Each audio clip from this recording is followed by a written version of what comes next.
Hello students, क्या हाल है आपके? बढ़िया ही होंगे। तो चलिए आज की क्लास स्टार्ट करते हैं।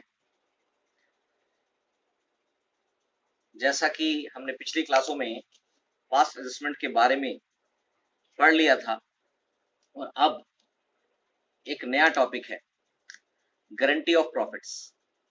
गारंटी ऑफ प्रॉफिट एक टॉपिक आपके इस चैप्टर का आखिरी टॉपिक है, और इसके बाद आपका चैप्टर खत्म हो जाएगा।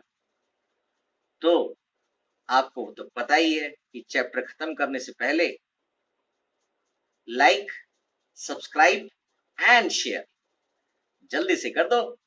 अगली वीडियो जल्दी ही आएगी। फटाफट बटन दबाओ, बेल आइकन दबाओ, नोटिफिकेशन पाओ, जल्दी जल्दी सब कुछ करते हैं। चलिए, guarantee of profit. Guarantee of profit, profit में be guaranteed to an existing और इनकमिंग न्यू पार्टनर बाय, यानी कि जो नया पार्टनर अगर कंपनी में कोई आता है या एग्जिस्टिंग पार्टनर कोई ऐसी कंडीशन पे खड़ा है कि मुझे अब ये पार्टनरशिप नहीं करनी है क्योंकि इस बिजनेस में कोई मुझे प्रॉफिट नहीं हो रहा है, या कोई इनकमिंग पार्टनर आना तो चाहता है मगर उसको इस बिजनेस मॉडल के बारे में कुछ ज्यादा पता नहीं, तो वो कहता है कि मुझे तो इसके बारे में कुछ पता नहीं है, इसमें कुछ प्रॉफिट होता है या लॉस होता है। तो जो एग्जिस्टिंग पार्टनर है उसको इस वजह से गारंटी दे देंगे कि आप चिंता ना करें, आपका पैसा सुरक्षित है और आपको एक मिनिमम प्रॉफिट दे दिया जाएगा, जिससे आपको डर लगता है कि इस बिजनेस मॉडल में प्रॉफिट आएगा नहीं आएगा, क्योंकि आप इससे ज्यादा इस वाले मॉडल से आप ज्यादा नोइंग नहीं है, तो आपको इस मॉडल के बारे में ज्यादा पता नहीं। तो हम आपको एश्योरेंस देते हैं। एश्योरेंस देने के लिए फर्म आपको गारंटी देगी, यानी कि सारे पार्टनर्स मिलकर आपको गारंटी दे देंगे, या फिर जो पार्टनर फर्म में उस इनकमिंग पार्टनर को लेके आता है वो स्पेसिफिकली कोई गारंटी दे देगा। तो यानी कि गारंटी टोटल फर्म के द्वारा, मतलब फर्म का मतलब यहाँ पर रिमेनिंग पार्टनर से है, रिमेनिंग पार्टनर के द्वारा दी जाएगी, या फिर एक पार्टनर, कोई एक पार्टनर या बहुत सारे दो दो तीन या चार रिमेनिंग पार्टनर हो सकता है सारे ना दे, हो सकता है एक या दो या तीन पार्टनर्स या जो बाकी पार्टनर्स हैं उनमें से कुछ पार्टनर्स गारंटी देते। तो हम उन दोनों केसेस को पढ़ेंगे।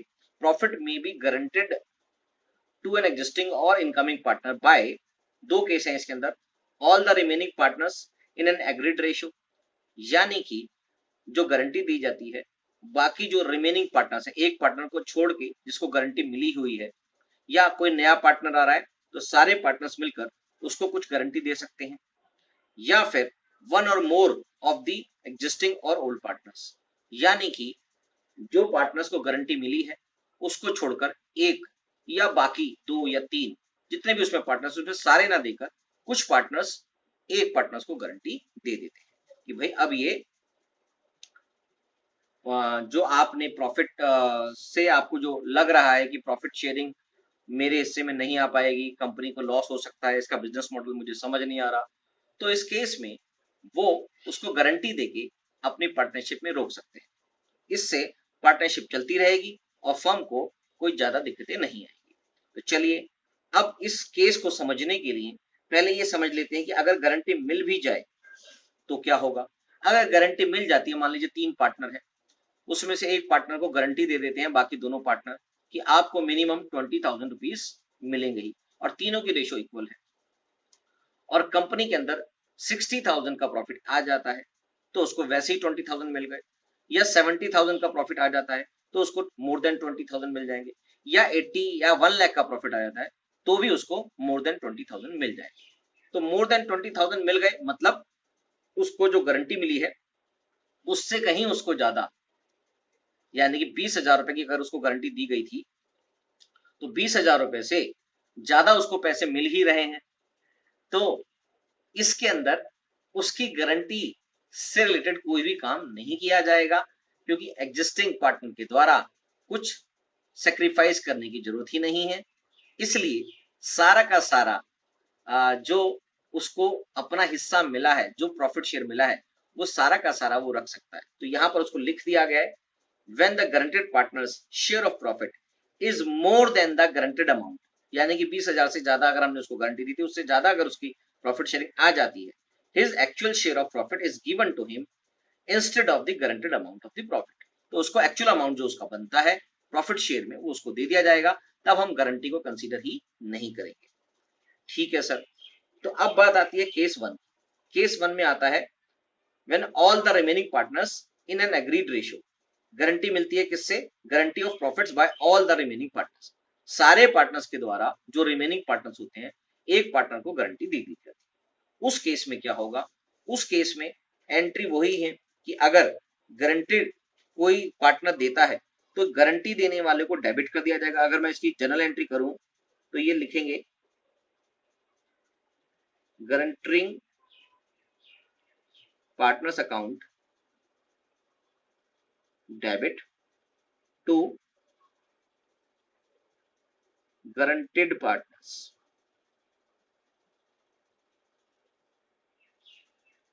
ये इसकी जनरल एंट्री बन जाएगी, यानी कि जो पैसा जिन पार्टनर्स ने गारंटी दिया हुआ है और उसको गारंटेड पार्टनर को पैसा उतना नहीं मिला है, तो वो उनसे उनकी एग्रीड रेशो में, अगर एग्रीड रेशो नहीं है तो उनकी पीएसआर में ही ले लिया जाएगा और गारंटेड पार्टनर को दे दिया जाएगा। तो इसको समझने के लिए हम क्वेश्चन कर लेते हैं, जिससे हमको आसानी से समझ में आ जाएगा।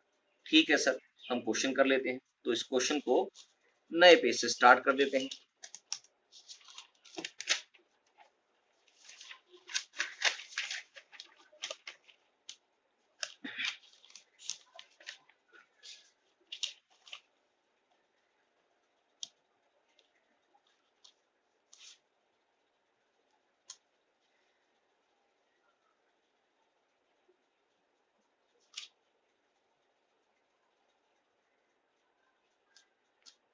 ठीक है सर, चलिए एक छोटा सा क्वेश्चन लेते हैं। पहले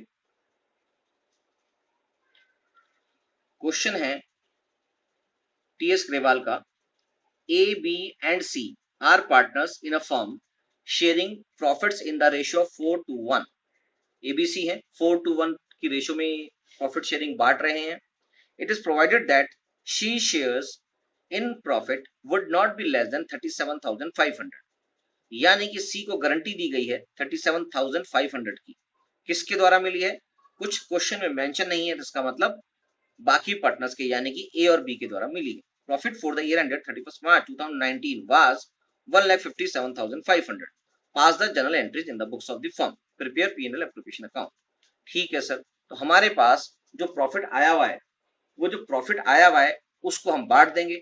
तो हम यहाँ पर इलस्ट्रेशन नंबर 50 यहाँ पर जो चल रही है, इलस्ट्रेशन नंबर 50 टीएस ग्रेवाल की बुक के अंदर आपको क्वेश्चन समझा देता हूं। ए बी सी है, तीनों पार्टनर की जो रेशियो है वो 4:1 है, और प्रॉफिट जो आया है प्रॉफिट शेयर वो आया, टोटल प्रॉफिट है 1,57,500, जिसमें से 37,500 सी को गारंटी दे दी। ठीक है सर, समझ में आता है क्वेश्चन। चलिए अब इसकी जनरल एंट्री पास कर देते हैं और पी&एल एप्रोप्रिएशन अकाउंट भी बना देते हैं। चलिए, तो हमारे पास सबसे पहली एंट्री है। जनरल एंट्री बनाने के लिए जर्नल का फॉर्मेट खींचना जरूरी है। मैंने आपको काफी पहले शुरू से बताता रहा हूं कि आप जर्नल का फॉर्मेट जरूर खींचें। आप चाहे रफ में काम करते हैं चाहे जल्दी में काम करते हैं, तो आप लोग ये जो सोचते हैं कि जर्नल का फॉर्मेट हाथ से खींच लेने से टाइम बच जाता है, ऐसा कुछ नहीं होता। स्केल से आप खींचेंगे तो particulars, debit amount, credit amount, ledger folio. ठीक है सर, अब आपके लिए यहां पर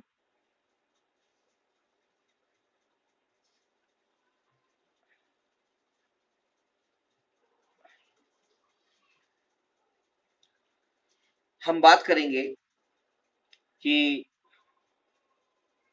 पहले प्रॉफिट आया था 1,57,500, जिसको इस रेशो में बांटना था। तो प्रॉफिट पी&एल एप्रोप्रिएशन अकाउंट के थ्रू बांट देते हैं। क्वेश्चन में फ्लैक्चुएटिंग कैपिटल अकाउंट ही नजर आ रहे हैं, फिक्स कैपिटल अकाउंट नजर नहीं आ रहे हैं। तो एज कैपिटल अकाउंट यानी कि पहले अप्रोप्रिएशन अकाउंट में ट्रांसफर कर देंगे पीएनएल अकाउंट से, वो तो पैसा आता ही है, और फिर A's capital account, B's capital account और सीज कैपिटल, इनके अकाउंट में ये पैसा चला जाएगा। अमाउंट है 1,57,500 और इसको इसमें बांट देते हैं 4 to 1 में। 157,000 मल्टीप्लाई बाय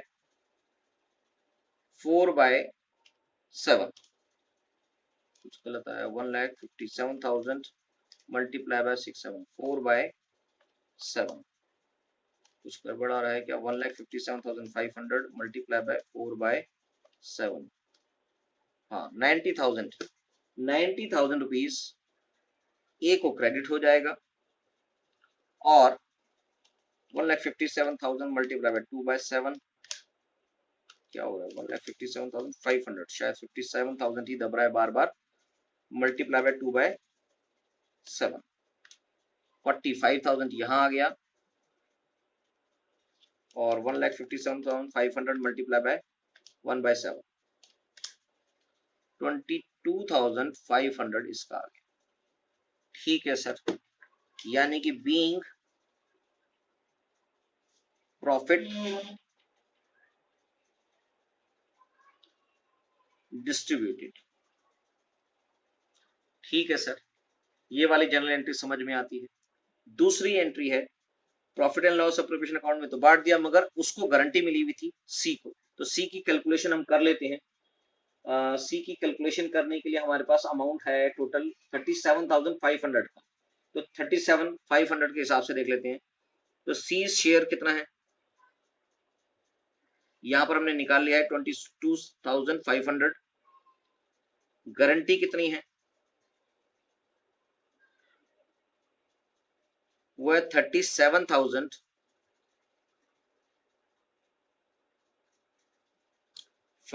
की।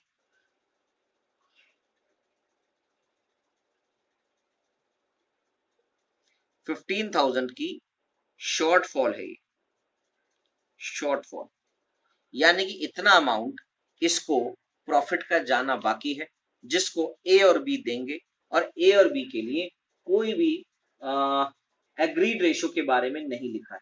इसका मतलब ये 15,000 अपनी ही ओल्ड रेशो में ये देंगे। तो डेफिशिएंसी, इसको बोलेंगे डेफिशिएंसी, डेफिशिएंसी मेट बाय ए और डेफिशिएंसी मेट बाय बी। तो डेफिशिएंसी मेट बाय ए कितना होगा, 15,000 मल्टीप्लाई बाय 4/6 और बी का होगा 15,000 मल्टीप्लाई बाय 2/6। ये आ गया 5, ये आ गया ₹10,000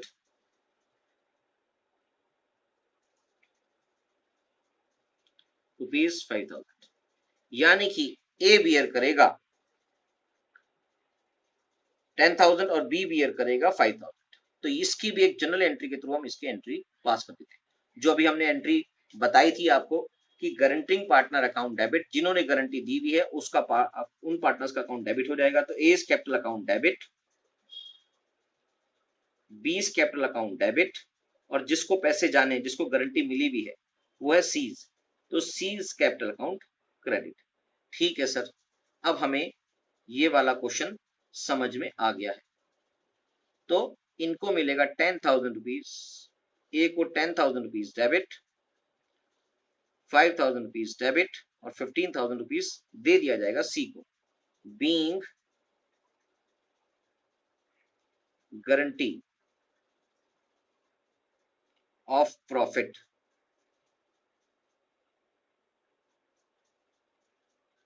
डेफिशिएंसी met by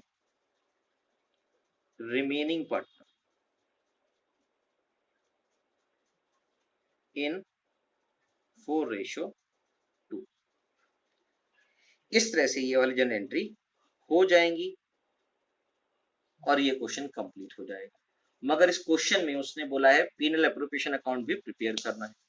ठीक है सर, तो हम पीएनएल एप्रोप्रिएशन अकाउंट प्रिपेयर कर देते हैं, इस पेपर को साइड में रख देते हैं और बाकी का पीएनएल एप्रोप्रिएशन अकाउंट प्रिपेयर करने लग जाते हैं। ठीक है सर, ये लो सर, ये हमने एक नया पेपर निकाला था, इस पे ही कर देते हैं।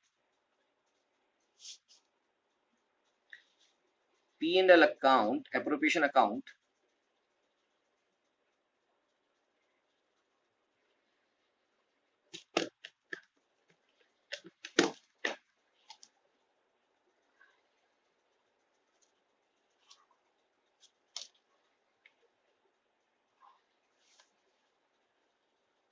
क्वेश्चन में ज्यादा एंट्रियां हैं नहीं तो ज्यादा बड़ा नहीं बनेगा, छोटा सा ही पीएनएल एप्रोप्रिएशन अकाउंट बना देते हैं। ठीक है सर, तो हमारे पास सबसे पहली एंट्री नेट प्रॉफिट जो ट्रांसफर होके आता है, वो ट्रांसफर होता है ट्रांसफर फ्रॉम पीएनएल अकाउंट। ठीक है सर, वो था 1,57,500, वो हमारे पास क्वेश्चन में था 1,57,500। ठीक है सर, और उसके बाद हम इस प्रॉफिट को बांट देंगे, क्योंकि और कुछ क्वेश्चन में लिखा नहीं है, किसी बारे में कोई और एंट्री है नहीं इंटरेस्ट ऑन कैपिटल या कोई और चीज से संबंधित, तो हम इसको बांट देंगे। किस तरह से बांटेंगे जी, अभी अभी हमने एंट्री करी है, किस तरह से बांटेंगे जी, इस तरह से बांटेंगे जी, profit transfer to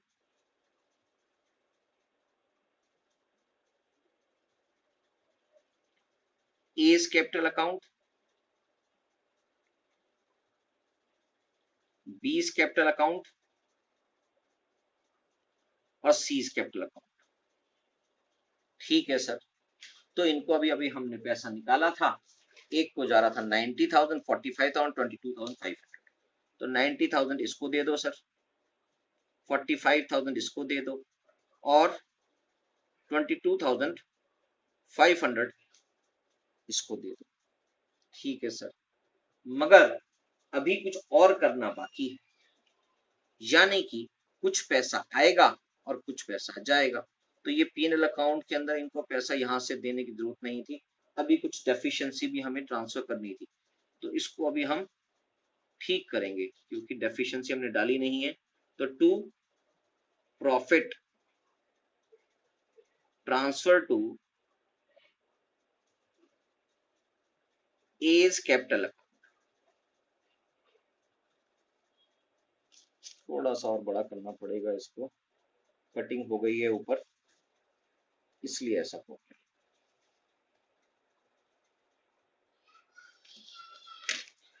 A's capital account के अंदर जो पैसा हमने उसको क्रेडिट किया था वो था 90,000 रुपीज। ठीक है सर, और अभी अभी हमने डेफिशिएंसी देखी कि ए बियर करेगा 10,000 रुपीज, यानी कि ये जो है लेस ट्रांसफर टू सी कितना चला गया था सर, वो गया था 10,000 रुपीज, ए ने दिया था 10,000 रुपीज, यानी कि ए के पास बचे 80,000 रुपीज और बीस कैपिटल अकाउंट को ट्रांसफर किए गए थे 45,000, जिसमें से उसने ट्रांसफर कर दिए सी को 5,000 रुपीज, तो उसके पास बचे 40,000 का प्रॉफिट, और सीज कैपिटल अकाउंट को मिले थे 22,500, जबकि इसका टोटल अमाउंट जो था वो अमाउंट आना था 37,500 जो गारंटी मिली थी। ठीक है सर, तो add transfer from A transfer from B, 10,000 A ने दिए, 5,000 बी ने दिए, अमाउंट आ गया 37,500 और ये टैली हो जाता है 1,57,500, 1,57,500। ये सारा पैसा 10,000 और 5,000 इससे निकले और इनको जोड़ दिए, तो ये सारा अमाउंट उतना ही ट्रांसफर हो गया 157।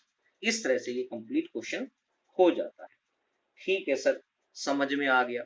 यहां पर मेन बात यहां समझने वाली ये थी कि अगर उनके पास क्वेश्चन में कोई एग्रीड रेशो नहीं दे रखी थी तो आप इनके ओल्ड रेशो में ही पैसे को बांट दें। क्या आपको ये बात समझ में आ गई? हाँ सर, समझ में आ गई।